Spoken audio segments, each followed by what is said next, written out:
கர்த்தராகிய இயேசு கிறிஸ்துவின் நாமத்தினாலே அன்பின் வாழ்த்துக்கள். ஒரு மிகப்பெரிய கம்பெனியின் முதலாளி தனக்கு வயதாகிவிட்டதால் அவர் கம்பெனியின் பொறுப்பை அவரிடம் வேலை செய்யும் ஒரு திறமையானவரிடம் ஒப்படைக்க முடிவு செய்தார். எல்லோரும் தன் ரூமுக்கு வருமாறு கட்டளையிட்டார். உங்களில் ஒருவன் தான் என் கம்பெனியின் பொறுப்பை ஏற்க வேண்டும்.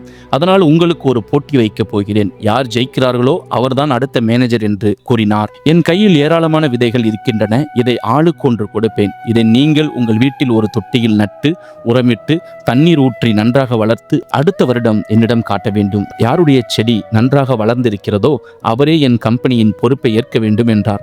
அனைவரும் ஆளுக்கு ஒரு விதை வாங்கி சென்றனர். அந்த கம்பெனியில் வேலை செய்யும் வாசுவும் ஒரு விதை வாங்கி சென்றான். தன் மனைவியிடம் முதலாளி சொன்ன அனைத்தையும் சொன்னான். அவனுடைய மனைவி தொட்டியையும் உரம் தண்ணீர் எல்லாம் அவனுக்கு கொடுத்து அந்த விதையை நடுவதற்கு உதவி செய்தாள். ஒரு வாரம் கழிந்தது. ஆபீஸில் இருக்கும் அனைவரும் தங்கள் தொட்டியில் செடி வளர ஆரம்பித்து விட்டது என்று பேசிக்கொள்ள ஆரம்பித்தனர். ஆனால் வாசுவின் தொட்டியில் செடி இன்னும் வளரவே ஆரம்பிக்கவில்லை. 1 மாதமானது, செடி வளரவில்லை. நாட்கள் உருண்டோடின. 6 மாதங்களானது. அப்பொழுதும் அவன் தொட்டியில் செடி வளரவே இல்லை. நான் விதையை வீணாக்கி விட்டோனோ என்று புலம்பினான். ஆனால் தினந்தோறும் செடிக்கு தண்ணீர் ஊற்றுவதை நிறுத்தவில்லை. தன் தொட்டியில் செடி வளரவில்லை என்று ஆபீஸில் யாரிடமும் சொல்லவில்லை. 1 வருடம் முடிந்துவிட்டது. எல்லோரும் தொட்டிகளை முதலாளியிடம் காட்டுவதற்காக எடுத்து வந்தார்கள். வாசு தன் மனைவியிடம் காலி தொட்டியை நான் எடுத்து போக மாட்டேன் என்று சொன்னான். அவன் மனைவி அவனை சமாதானப்படுத்தி, நீங்கள் 1 வருடம் முழுக்க உங்கள் முதலாளி சொன்ன மாதிரி செய்தீர்கள். செடி வளராததற்கு நீங்கள் வருந்த வேண்டியதில்லை.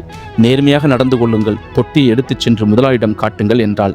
வாசுவும் காலி தொட்டியை ஆபீஸுக்கு எடுத்துச் சென்றான். எல்லா தொட்டியையும் பார்த்தான். விதவிதமான செடிகள் ஒவ்வொன்றும் ஒவ்வொரு உயரத்தில் இருந்தன. இவன் தொட்டியை பார்த்த அனைவரும் சிரிக்க ஆரம்பித்தனர். முதலாளி எல்லாரையும் தன்னுடைய அறைக்கு வருமாறு சொன்னார்.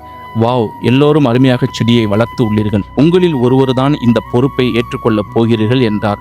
எல்லோருடைய செடியையும் பார்வையிட்டார். வாசு கடைசியில் வரிசையில் நின்றிருந்தான். அவனை அருகே வருமாறு அழைத்தார். வாசு தன்னை வேலையை விட்டு நீக்கத்தான் கூப்பிடுகிறார் என்று பயந்து கொண்டே சென்றான். முதலாளி வாசுவிடம் உன் செடி எங்கே என்று கேட்டார். 1 வருடமாக அந்த விதையை நட்டு உரமிட்டு தண்ணீர் விட்டதை விலாவரியாக சொன்னான். முதலாளி வாசுவை தவிர அனைவரும் உட்காருங்கள் என்றார். பிறகு வாசு தோளில் கையை போட்டுக்கொண்டு, நமது கம்பெனியின் நிர்வாகத்தை ஏற்று நடத்தப் போகிறவர் இவர்தான் என்றார். வாசுவுக்கு ஒரே அதிர்ச்சி. தன் தொட்டியில்தான் செடி வளரவே இல்லையே, பிறகு ஏன் நமக்கு இந்த பொறுப்பை கொடுக்கிறார் என்று குழம்பி போனார். சென்ற வருடம் நான் உங்கள் ஆளுக்கு ஒரு விதை கொடுத்து வளர்க்கச் சொன்னேன் அல்லவா? அது அனைத்தும் அவிக்கப்பட்ட விதைகள். அந்த விதைகள் அவிக்கப்பட்டதால் அது முளைக்க இயலாது. நீங்கள் அனைவரும் நான் கொடுத்த விதை முளைக்காததால் அதற்கு பதில் வேறு ஒரு விதையை நட்டு வளர்த்து கொண்டு வந்தீர்கள். வாசு மட்டுமே நேர்மையாக நடந்து கொண்டான். ஆகவே அவனே என் கம்பெனியை நிர்வகிக்க தகுதியானவன் என்றார். இதைத்தான் பரிசுத்த வேதாகமத்தில் மத்தேயு 25:23 கொஞ்சத்திலே உண்மையாயிருந்தால் அநேகத்தின் மேல் உன்னை அதிகாரியாக வைப்பேன் என்று கர்த்தர் சொல்லுகிறார். கர்த்தருடைய நாமம் மகிமைப்படுவதாக. கர்த்தர் தாமே உங்களை ஆசீர்வதிப்பாராக.